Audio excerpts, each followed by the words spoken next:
Good evening, everyone. My name is Kate Windsor, and I'm one of the core team members for Northeast Metro Climate Action. So welcome to our October event, Unraveling the Impact of Fast Fashion on Our Changing Climate. And just so you know, we will be recording this presentation and make it available on our website, on our Facebook page, and we also have a YouTube channel. So before we begin, I'd like to make a land acknowledgement. We're meeting on the traditional homelands of the Anishinaabe people who continue to live in the area and exercise treaty rights on this land and surrounding waters. We humbly work to honor this living history. So we are a group of local neighbors, friends, and like-minded community members that are working for a cleaner, healthier, and more sustainable future. And we're all volunteers. Our mission is to broaden the awareness of the reality of the climate crisis. And we do this by hosting monthly events, such as the one tonight. And we're also actively involved in educating our local and state politicians. So speaking of monthly events, our November event is scheduled for Thursday, November 20th. And this one is a little different. It's from 5 to 7 p.m. We'll be hosting a climate-themed trivia night at Big Wood Brewery in Vadnais Heights. And we did this last year and it was quite fun, so we plan to do it again. So more information about this event will be posted on our Facebook page and emailed to you if you signed up at the door. So for more information about our group, we call ourselves NEMCA, you can visit our website at northeastmetroclimateaction.org or our Facebook page. You can Google our name and it'll pop up. And we post a lot of events sponsored by other groups on that page as well. And I'd like to thank the Sierra Club for the use of their Zoom account tonight. We normally have our own account, but this time Sierra Club is sponsoring it. And we also have a bunch of co-hosts: Resilient Roseville, Northwest Metro Climate Action, Vote Climate, St. Paul 350, Vadnais Heights Green Team, Sustainable Stillwater, Minnesota, East Metro Eco-Faith Collaborative, Indivisible North Metro Environment Team, and St. Croix Valley Indivisible Justice Team. So those of you on Zoom, please mute your microphones during the presentation. And if you want, during the Q&A, you can unmute yourself or put your questions in the chat. So tonight's speaker is Dr. Elizabeth, or Missy, Bai. She's a professor emeritus in the College of Design at the University of Minnesota.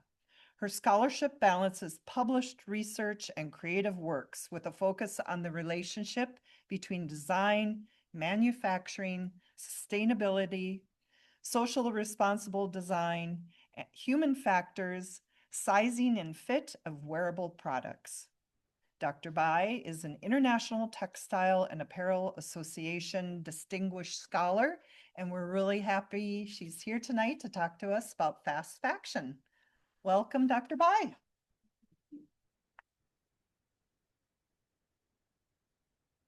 Thanks, Kate. Thank you for inviting me. This is one of my favorite topics. So it's fun for me, and it was fun to go back and update a few things. So to get started, first thing I want you to think about is, what are your values? Because nothing we do can be 100% sustainable. So a lot of what I'm going to share with you is to expand your knowledge, make you more aware, and help you to try to make better choices. None of us are ever going to be perfect, but we can do better. Because it's not just up to us as consumers, and I don't like that word, but they haven't come up with, or I haven't come up with a better one. But the industry has a lot of work to do as well, and we can put pressure on the industry through our actions. You may be familiar with the United Nations sustainable goals, and the one that Textiles and Apparel falls under is number 12, responsible consumption and production. What this is going to take to change what we're doing is changing our culture, rethinking how we produce garments, how we value garments, and how we use them over time. We need to be re-emphasizing, we used to, but we don't any longer, quality, durability, and ethical practices over the throwaway culture that we're currently in. According to the UN Conference on Trade and Development, the apparel industry is the second most polluting industry in the world.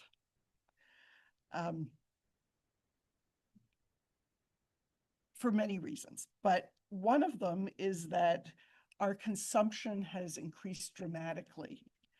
Consumers buy 60% more clothes than they did 25 years ago, because this data is 10 years old, and they keep them half as long. I would guess that a lot of people in here maybe are an exception to that. My husband's here, and I know he's an exception to that. I have to rip things out of the closet because they're falling apart, and I don't want them to be out in public in them.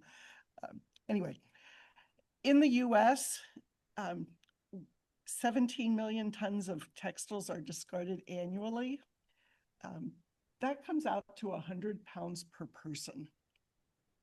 And that would include your household textiles and other things like that. It's estimated that by 2030, we are going to be throwing away 134 million tons of textiles. Okay. Just as an aside here, 70% of the rivers and lakes in China are contaminated by the wastewater produced by the fashion industry. There's a great movie called River Blue that talks about the impact of the fashion industry on water around the world. It's really fascinating. Okay, I'm talking about fast fashion, so I thought it was important that we define what fast fashion is. It is characterized by very rapid production cycles, very low costs, and high turnover. Okay. Some companies, not all, but some that are classified as fast fashion, produce massive amounts of clothing, and a lot of it ends up as pre-consumer waste. What does that mean? It means they're making clothes that don't even make it to the store, they don't make it to our closet, they just make so much stuff that they can't even sell it all. And then what do they do with it? Well, a lot of times they landfill it, or they, especially the higher end companies, will burn it because they don't want anybody to find it in the trash. So this fast fashion prioritizes quantity over quality. It damages the water, there's chemical pollution, lots of carbon emission, and overall, this overproduction is depleting the resources that we have. Okay. All of our materials for our clothing and our textiles are natural resources, and they're not endless. Okay. Fast fashion has changed, and historically, there used to be 2 or 4 fashion seasons. So they would have like fall and winter, and they would have spring and summer. So twice a year, new things would come out to the stores. Some brands started to do 4, so fall, winter, spring, summer. Today, lots of brands are putting new things weekly in the stores. It's crazy. I remember when I moved to Minnesota to go to graduate school, and we had a trip out to Ridgedale Mall to, I think it was a Liz Claiborne store, because it was one of the first stores that you could go and see new product every week. And so we were very curious about what that was all about. I don't know how many of you know how clothing is made, textile products are made, but this is kind of a general linear process that's more traditional. I just want to look at this a little bit and ask you to think about what stage, after I talk about these, do you think has the most impact on our environment? Okay, to start with, you got to design something. You got to have the idea. That's kind of where I spend a lot of my time when I was teaching. Once I have the idea, I need to make the product, and it starts with fiber production. Okay, we're going to talk about fiber types in just a little bit. After I've got the fiber, so my cotton, my polyester, my wool, then I need to turn it into yarn, and I need to either weave it or knit it into fabric. That fabric then gets finished. We might dye it, we might apply an anti-static finish, we might apply flame retardancy. All kinds of things can happen during that finishing phase. Then that fabric is cut and sewn into our garments. Then comes the consumption piece, where it's distributed. We buy it at retail, we buy it online. We use the product. Use means wearing it, it means maintaining it, laundering it. And then comes the end of life. Nobody ever thinks about that when they're buying a new blouse, a new pair of shoes. What am I going to do with this when I don't want it anymore? Okay. I'm going to interrupt you. Could you, I just got a message from Yes. somebody online. They're having a hard time hearing. Is there any way that you could turn up the volume on your actual computer? All right. Sorry. It's all right. Here we go.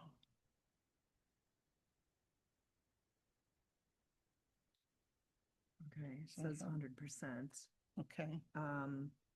I'll ask her if that's Okay. better. You can All right. continue. I'm trying to stay close.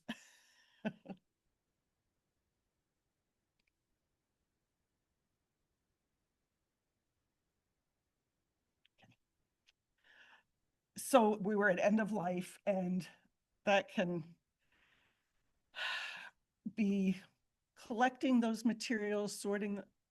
What's my, oh, sorry.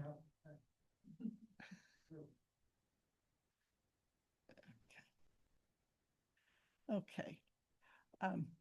So something positive maybe with the end of life, or they might end up in landfill, it might end up as waste. Okay, does anybody have something they want to, which of those areas do you think has the most impact on the environment? Production, bleaching, dyeing, finishing. Anybody think something else? End of life.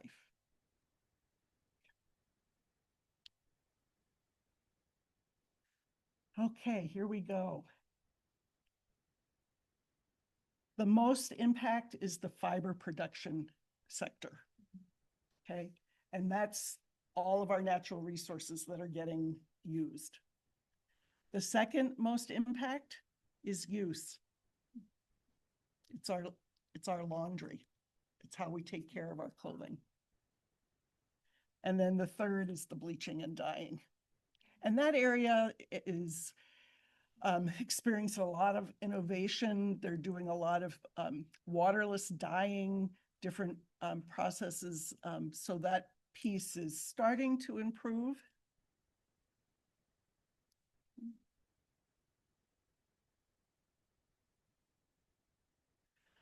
Okay, this is kind of a little bit of history about how we got into this pickle that we're in with fast fashion. There's very little manufacturing left in the US. I did a research study maybe 10 years ago, and it's probably between 1% and 2% of all the garments that we own are made in the US. Okay. In the mid 20th century, global trade started to take off. The barriers to international trade were lifted. 1994, NAFTA accelerated this trend and made it economically advantageous for US companies to manufacture somewhere besides the US. Okay. The other countries where they were going had extremely low labor costs, and there was no way that companies who were producing in the US could compete with the low labor costs internationally. And that even includes the cost of transporting those cheaply produced clothes, because there were advances in cargo, containers, and shipping. Okay, so they could do it pretty fast. And then the corporate culture also started to shift, where there was more emphasis on making money, keeping the stockholders happy, and we really shifted our attention from producing quality products to making cheap things quickly.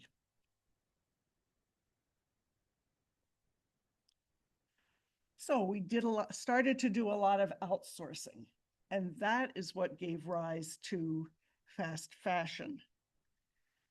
I already talked about some companies were producing new product every week. We went overseas, but the production became more efficient. They didn't have to follow that seasonal cycle anymore. And that weekly refresh started to be very common among all types of retailers. Okay, there's lots of new fun things on the market and it's cheap. So I'm a consumer and I'm excited because, oh, I can buy a new outfit for every event I'm going to, or I can buy a new outfit for every day of the week if I wanted to, because it doesn't cost very much money. Okay. There was a shift from seeing clothing as an investment to seeing it as disposable.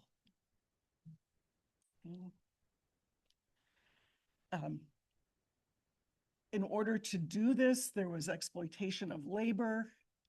In many of these countries,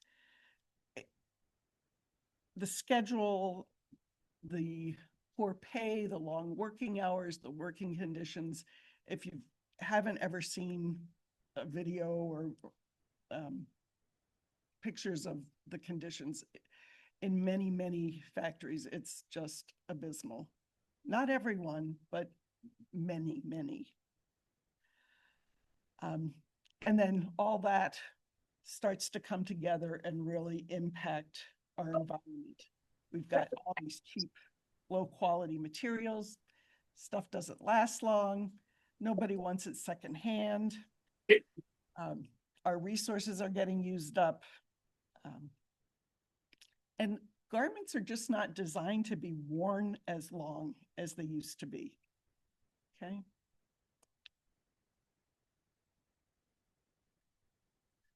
Current business models encourage short-term growth at the expense of long-term care for the earth. We are not paying the true cost of our clothing. A $5 t-shirt, if you really looked at what it cost, what would be a fair wage, what would we pay to take care of the effluence that's coming from the dyeing, from the growing the cotton, everything. We're not paying what the clothing costs. Yeah, I feel like I'm a film critic here. This is another great movie, The True Cost, that really will take you into some of the factories and give you some more deeper background about the apparel industry. It's not all negative. Um, the European Union passed regulations in, I think it started in 2022, and the goal is by 2030, all the brands that are selling and manufacturing in the EU will abide by these new rules. Its main goal is to improve the circularity of apparel, of the textile products. That is considered our best practice at this point in time, given what our technologies are. But they need to report transparently on greenhouse gas, their supply chain and labor practices. They're supposed to be improving the durability and the recyclability, so the design of their clothing. They need to take responsibility for collecting what they've sold from the consumers. They are supposed to be restricting microplastics in textiles. And how they're going to do this is every piece of clothing that's sold in the EU is supposed to have a passport. So that would be kind of a digital code that's on a tag, hopefully on the garment permanently, that will tell you the history of that garment, where things were made, where they're sourced, who owned it. To me, this is an amazing advancement because it really supports the secondhand market as well as the original market. Secondhand retail market is the fastest growing market in the US, but lots of times you get things and the tags are missing or they're damaged. You don't know where it came from. So this would be a really cool thing.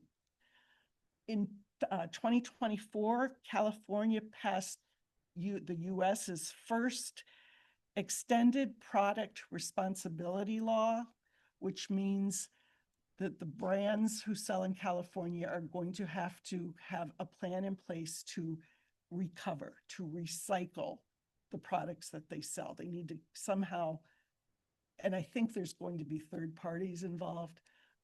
People are going to be collecting the garments back so that they can enter into more of a circular system. Similar bills are going in New York State and Washington State, but they have not gotten passed. Only California has passed. So what happens to the clothing that we donate? You know, I'm cleaning out the closet. I got a big bag. I'm going to take it to Goodwill, or I'm going to call Epilepsy Foundation. They're going to come pick it up at my driveway. Well, this is what happens to them. 62% plus are sent to the landfill. This is an example of a landfill that's in Chile. Almost 20% are burned, incinerated. Almost 15% is recycled, and I'll talk about that in a minute. And then about 4.5% are exported overseas. The percentage that actually gets sold at Goodwill or any of these other charity shops is very small, probably 5% or less. Okay. Textile recycling, a lot of it is shredded and made into rags, or it's turned into insulation for homes, filling for furniture, that type of thing. There are lots of innovations going on with textile recycling. Some of it will be sorted for material type, so fiber type and color. Color is so that they don't have to re-dye it again. Generally, if it's a natural fiber, they shred it up and they try to get it into pieces small enough so that they can respin new yarn from it. Synthetic fibers they can remelt those into little plastic pellets, and then they can remake that into new fiber. Okay. However, it's really hard to recycle blends. So if you've got a cotton polyester shirt on tonight, or you've got jeans with a little bit of spandex in them, those are really difficult to recycle because they're not 100%. Okay. Again, there's some innovation going on, some startups experimenting with how to work on this, because blends are wonderful for performance and for comfort and cost, but they're not very easy to recycle.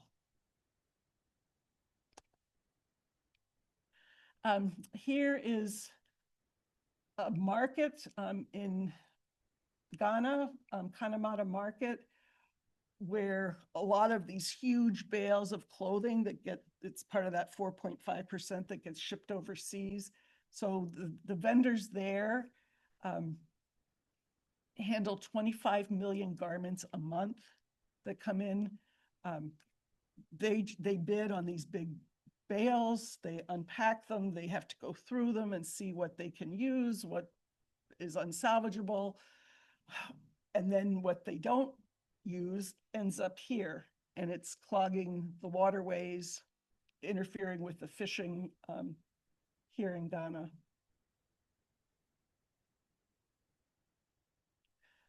Okay, I'm gonna step back and think about that textile process again. Fashion scholar Peggy Bloom says design is key in the shift to circular fashion, which requires greater focus on doing things right from the start. That's what I always told my designers. It's like, you've got to think about the whole process and what's going to happen at the end. They can't solve it by themselves, but if you don't design something correctly, it's just going to end up causing a problem down the line. So when you're looking at different companies or different brands, you might want to ask, do they design for garment longevity, for durability and recyclability? What are they saying that they do with their waste and their production impacts? Are they designing for a circular model? And do they directly provide repairs, returns, or recycling? There's a handful of companies that are doing this and who are pretty good at it.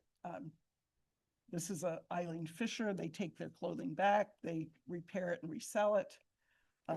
Patagonia, I think, will repair things for you, send it back. You can keep wearing it. And there's other, more and more companies are recognizing that this is something that they need to do. Okay, the next phase is fiber production.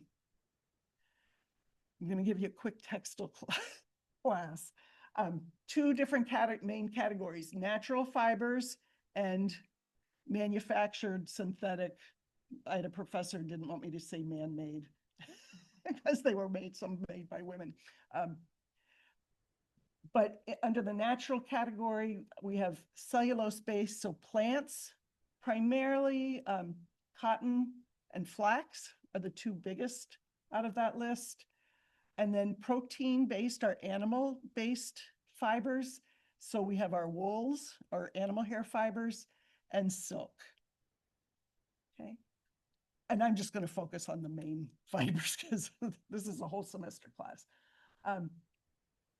Over under the manufactured fibers, the natural polymer-based, they take natural product, so cotton linters, trees, all kinds of things, and they chemically treat them and they turn it into rayon or tencel or acetate.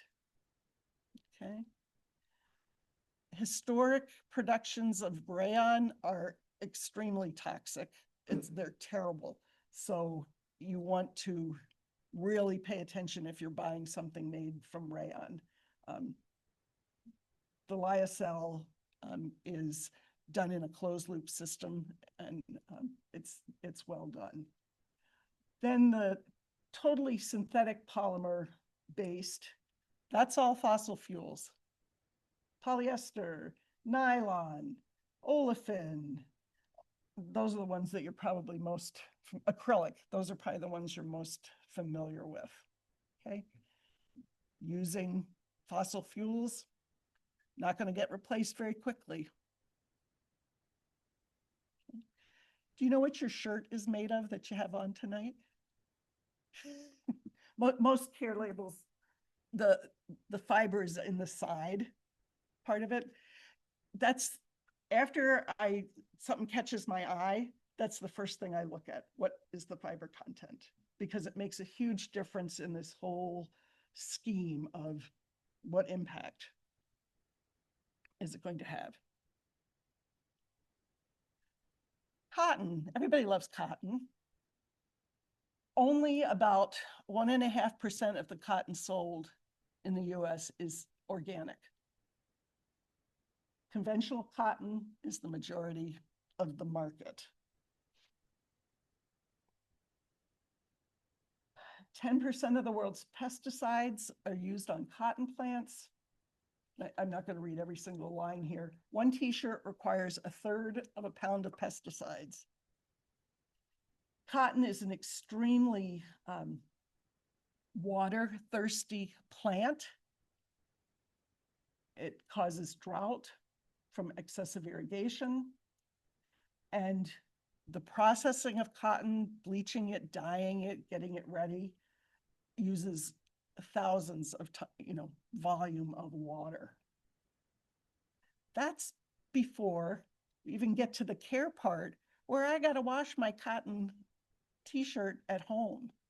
And it takes a lot of water. I got to wash it more often because it's more, that's on the next slide. I'm getting ahead of myself. Okay. Cotton is pretty strong, but it might not be as strong or as durable as some of our synthetics. So for instance, polyester.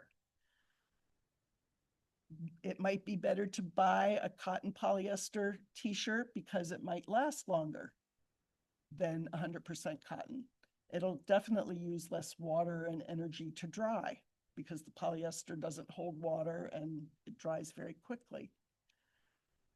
But it can't get recycled as easily.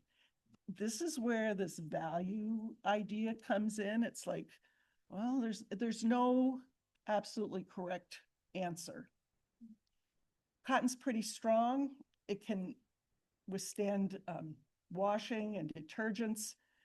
Takes a lot of energy to run the machines.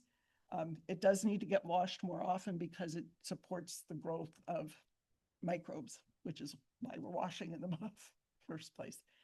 If it's not treated with too many finishes or dyes, it is biodegradable. It's a plant originally. There aren't that many options out there for industrial composting for cotton. If it's 100% cotton, it is possible to recycle, to shred it and respin it. Every time we do that with a fiber, it gets shorter and shorter and shorter. And that makes it harder to spin. And it means there's lots more little ends sticking up out of the fabric. And that's what gives you your pills. Okay, so there's trade-offs here.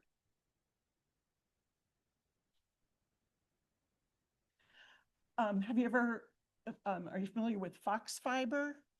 This is naturally colored cotton. It's grown this way and it deepens in color over time, which is really cool.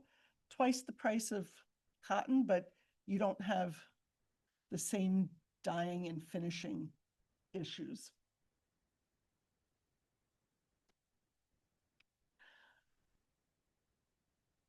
There is lots of effort going on to try to help improve or help farmers farm cotton better. How to use water more efficiently, care for the soil, the habitat, try to reduce the fertilizer, and apply good working principles. They can apply, get training, and then get certified so that the cotton that they sell can be certified as BCI. And then hopefully that makes it a more attractive cotton product because you know transparently that it was grown more responsibly. It's not organic, okay, but it's a huge step above traditional cotton growing.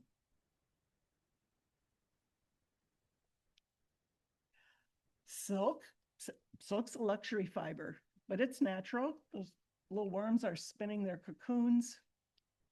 It's a pretty inefficient material. It takes 187 grams of mulberry leaves, that's what they eat, to produce 1 kilogram of silk. Okay. Those mulberry trees can take in CO2, okay? Again, here we are with our trade-offs. Unfortunately, silk has a pretty negative reputation for forced labor.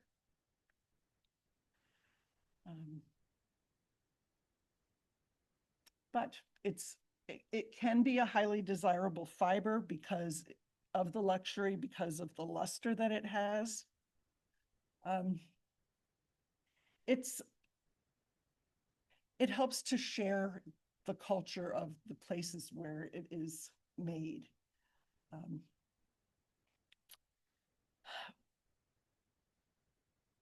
Veronica Castellet has started to shine light on these kind of long-lasting fiber traditions. Just because we've been doing something for a long time doesn't mean it's the most sustainable way to do something.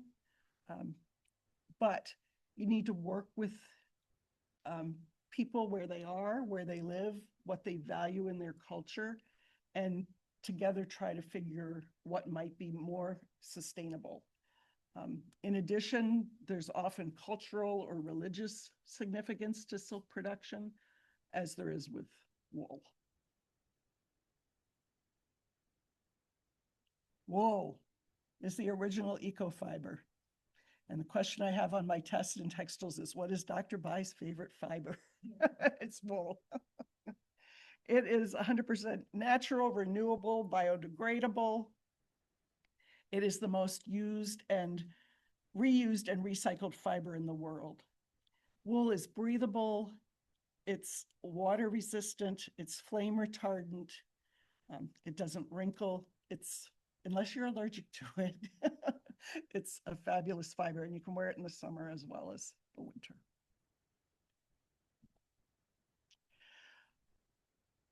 There are numerous fiber sheds around the world. We have one here in Minnesota, the Three Rivers Fiber Shed, where they are working on regenerative agriculture practices. In Minnesota, it's to raise wool. In other areas of the country, it's to grow cotton as well. But this is the future of farming because it supports the soil, it helps to sequester more CO2, and it strengthens the whole ecosystem. These fiber sheds are generally about 150 miles in area because they're trying to do everything within that space. So they're reducing transportation impacts. So they want to grow it, they want to spin it, they want to weave or knit it, and then they want to make the product.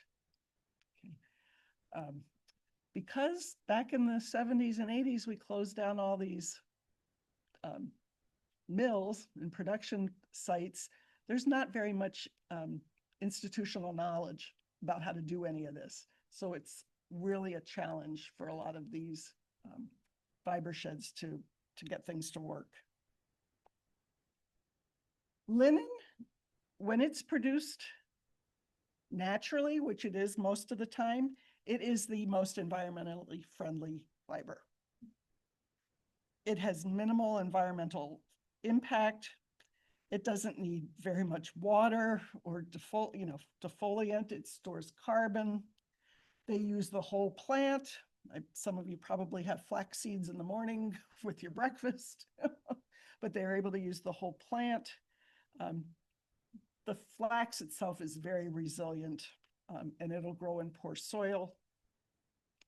And if they process it naturally, which means leaving it out in the field and letting the dew and the natural moisture in the environment decompose the stalk, then they can pull it off without any chemical intervention.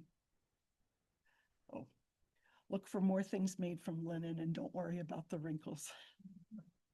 Is it cellulosic? Yes, it is cellulosic. Yep, yep. And it obviously then is also biodegradable as long as it's not dyed or finished too much. Okay, so we are living in a polyester world followed by cotton. Okay. All the other fibers have a much lower percentage of use.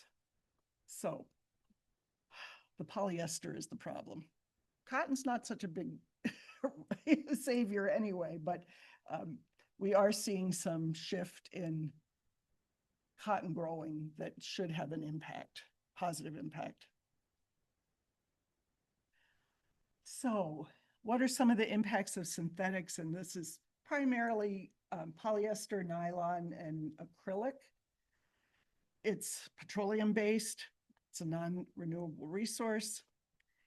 The manufacturing is both chemical and energy intensive. It releases all kinds of not fun stuff. Well, you know what oil is like. That's what we're making this out of. And then acrylic is made from polypropylene gas, and it is a known carcinogen. So try to avoid that one. Synthetics are not biodegradable. That the cotton from your shirt might biodegrade, but the polyester is going to be there for a long time. There are growing options to recycle nylon and polyester, not for acrylic. And there needs to be more infrastructure to do this type of recycling. And I think, if we could all get on board with this passport idea, it would make this collecting and this recycling effort a lot easier, streamline it. Okay, our last two areas are use and renew or dispose. And the first thing I want to mention is microfibers. You probably might have heard them called microplastics. They're everywhere. And our synthetic clothing is shedding microfibers every time we wash it. Okay, so acrylic has the most, polyester is right there. If I just do the blend, it reduces it quite a bit. Okay. What can you do when you're doing the laundry to help reduce microfibers? Do laundry less often, use less, do full loads. My workout clothes are nylon and polyester, probably some spandex in there. I try to wear them 2 or 3 times and just air them out in between so that I'm not washing them every single time I use them. Cold water releases fewer microfibers than warm water or hot water. Same with detergent, use less detergent. Front-loading washing machines, because they don't have that agitator, are gentler on our clothes overall, so it's going to reduce the amount of fibers that gets shaken out of our clothing. And then laundry on a clothesline, or run it through the dryer partway and then pull it out before it's fully dry. All these things can help reduce microfibers coming from your laundry. There are a number of things on the market that can also do that. I have not used any of these, but there's filters you can buy for your washing machine, the Coraball, and then this guppy bag where you put your clothing in there and wash it, and it keeps the microfibers inside the bag, and then you pull it out, kind of like cleaning a lint on your dryer. Yes. Yeah. Well, nothing's perfect.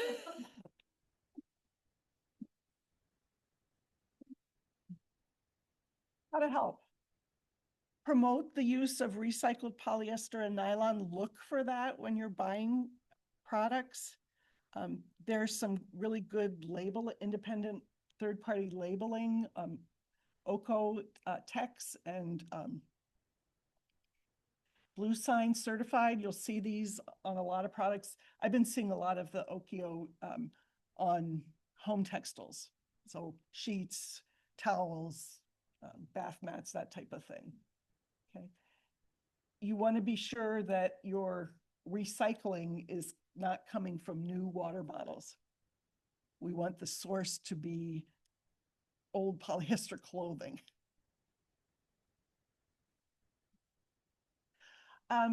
There are a lot of innovations that people are working on. Unfortunately, most of them are not to scale or anywhere near to scale. They need much more development and investment. But they can make fiber from orange peels. They can make bioiridescent sequins. Okay. Most sequins historically were made from metal. Now we make them from plastic, but now we can make them from biomass. Spider silk, this Stella McCarthy, if you don't know her, she's a very high-end designer, daughter of Paul McCartney, but she's very committed to sustainable production. And so she has invested a lot in different companies who are developing some of these innovations. And one of them is the spider silk. Mycelium mushrooms are being grown and used for leather replacement. And then up at the U of M Duluth, there's a researcher who has just developed a new type of fiber shredder, fabric shredder, and it's able to shred it and keep the yarns longer so that you don't have so many of those little short fibers to deal with. Okay, how are you going to green your wardrobe? Avoid wash separately clothing. That probably means the dye is not stable or it needs some kind of special treatment. Okay, if it says that, just avoid it.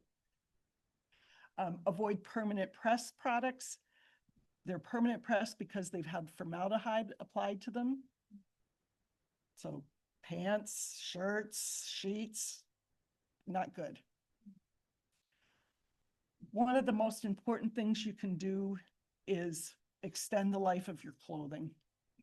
Wear it for longer, keep it in good repair.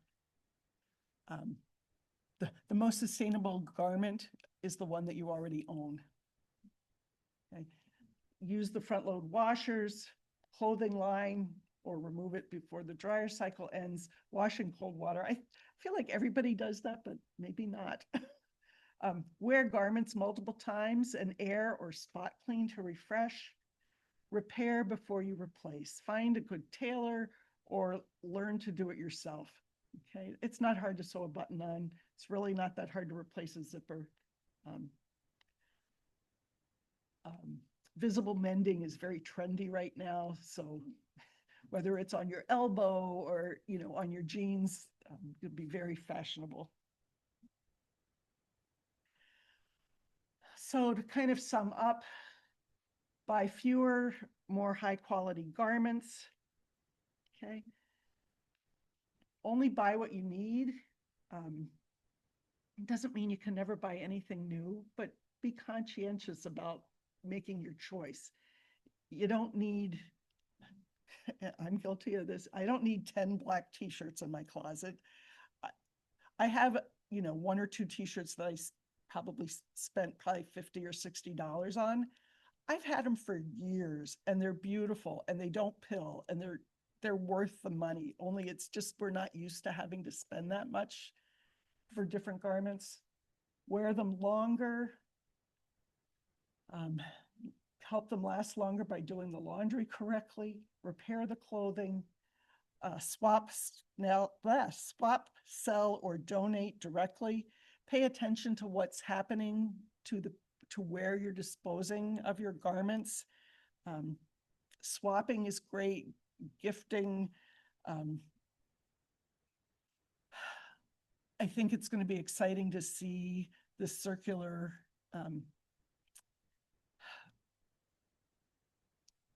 infrastructure that California starts to put in place, because hopefully we could replicate it in other places. To end with, I did some research with a grad student a couple of years ago where we interviewed Native American apparel designers about how they practice gratitude and reciprocity. And this is a quote from one of them. She was Anishinaabe, so it fits in with our land acknowledgement. Mother Earth heals herself, and so us as humans have to make a cognizant decision about whether we want to be here in the future or eliminate ourselves from the face of the earth. But I believe that the earth will live on. Thank you.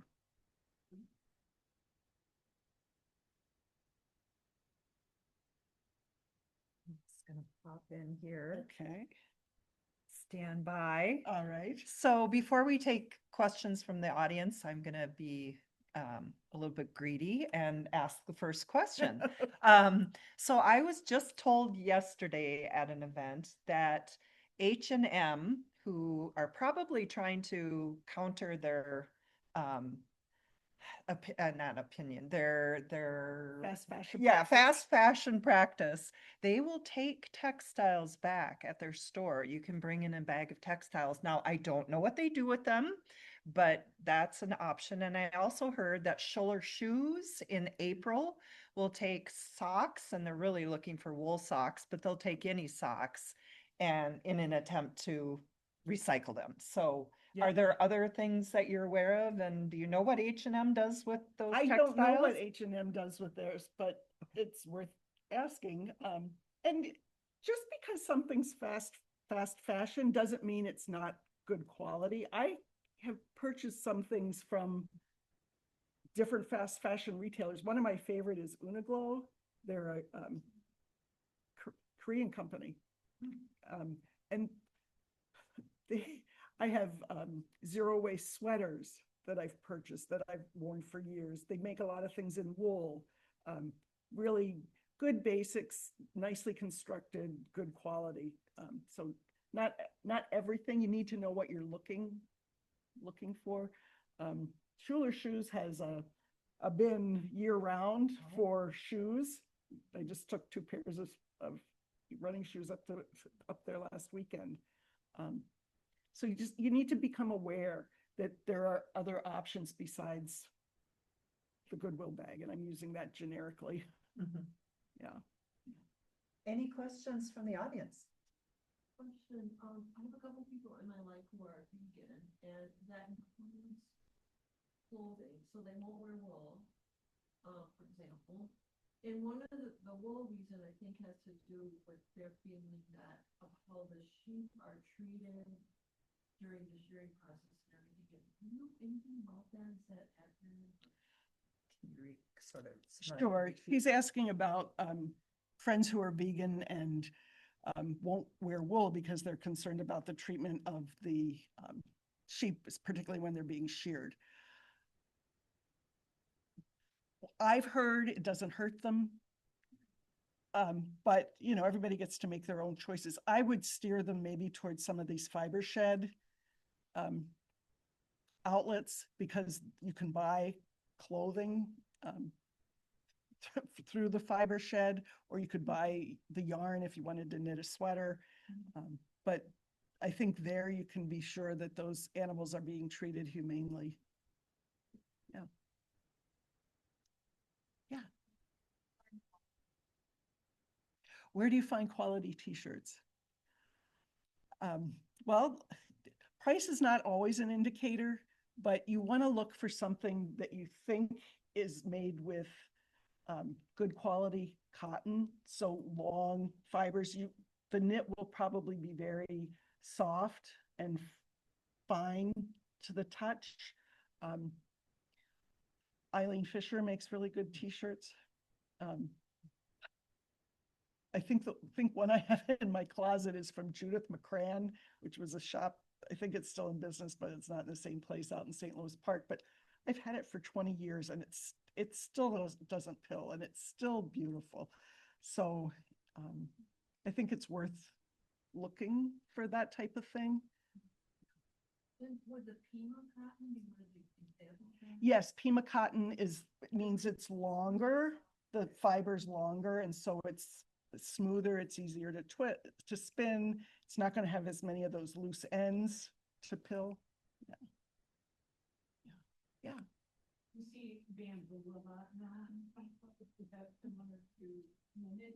No. She's asking about bamboo and if it's similar to linen. It's similar to flax in that it's a plant and it grows like crazy, but you really can't use bamboo as bamboo and spin it into a fiber. What they do is they take it and they turn it into rayon. So it becomes that resource that gets chemically treated and converted into rayon or acetate or something else. They're not legally allowed to label it as bamboo. They can label it as rayon from bamboo. Okay, so yeah, every time I see bamboo, it makes me cringe. Oh yeah, that's greenwash. That's called greenwashing. Yeah. The word alpaca there too, that's also. That's a animal fiber. Yep, Which yep. is all protein. Yes, chemistry. yes, yep. Yeah. Yep. I was gonna mention, nylon is also a protein chemistry, really. Oh. Nylon is made from, sebacic acid and, dimethylene, hexamethylene diamine. And, sebacic acid is produced from, castor oil. Hmm. It's the fatty acids from the castor oil. And I'm not sure what the hexamethylene diamine, but it's an amine. And so then when they react, they're forming peptide bonds. Okay. It's basically a protein. Well, So, it doesn't act like a protein fiber, the nylon? oh, I mean, as far as I think how so. it performs, no, I was involved in the industrial production of sebacic acid okay. from castor oil. So I know that was the basis of some of the nylon that's produced in. So it is organic based or based from plants. Okay. That's- I'm not a textile chemist, so. Vegetable. That's, So you had asbestos up there on one of your Uh-huh. side. What is that? Asbestos is a fiber. Nobody really uses it anymore because it's a carcinogen, but when we're talking about textiles, it gets included. It used to be one of the few flame retardant materials, but now we've got Kevlar and other I used things. asbestos gloves when I was a kid. Yep. To pick up red hot coke, things like that from fires. Yep. Yep. And now we don't want asbestos could be dangerous Exactly. to our lungs. Right. The little fibers break off and you don't want to breathe those in. Yep. Yeah. Do you know where, recycle, I mean, people ask me all the time, because I'm like the one person who cares about this stuff. Where you can, like, your, sheets that are ripped, like, is there any place that you can bring those to be? Do you have an answer? Well, Go ahead. veterinarians like it, Yeah. Yeah. Lots of vets, yeah. mattress Mattress pads, all those kind of lips, things. Yeah, That's a good That is second cool. life for things. they line the cages for the animals. There used to be a drop off in the Twin Cities, like a collection box that I knew was being recycled properly, but they're gone.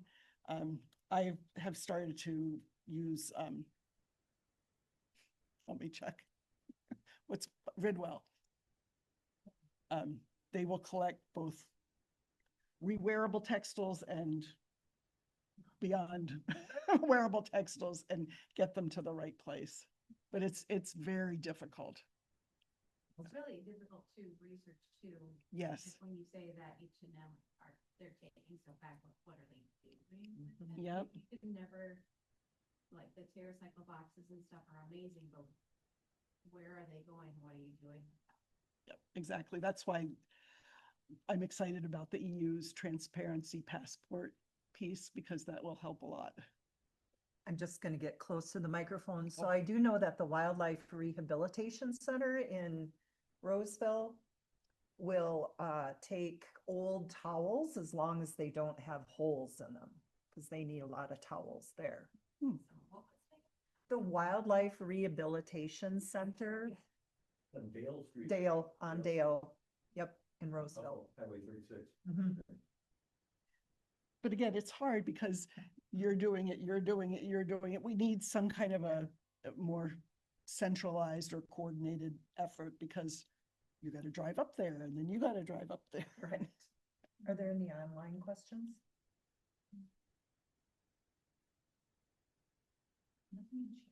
Okay. Okay. One thing that I have been concerned about is pop-up ads when young people are scrolling through their social media, these pop-up ads from Temu, I think it's called, or something like that. It's all fast fashion, and it's so easy to just get You can sucked buy in stuff. by that, and it's cheap, And it's crap. and it, yeah, right. Excuse me. So that's a problem. They used to be immune to the tariffs, But but I figured that they're not. Okay. that's correct, because they used to be in that under It's under $700.